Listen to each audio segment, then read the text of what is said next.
pasuritë natyrore nuk janë të askujt veçmas, por janë të gjithëve bashk dhe mbi të gjitha që zhvillimi nuk mund të vijë duke shkatruar bazën mbi të cilën ndërtohet jeta. Garda për mbrojtjen e natyrës është shprehje e një ndryshimi të thellë në mënyrën se si e kuptojmë shtetin. Një shtet që nuk është spektator, por veprues. Një shtet që nuk reagon vonë, por parandalon me kohë.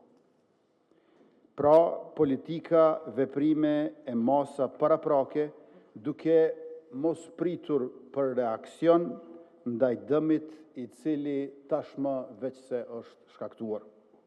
Një shtet i cili nuk e toleron degradimin, por e ndalon dhe parandalon atë.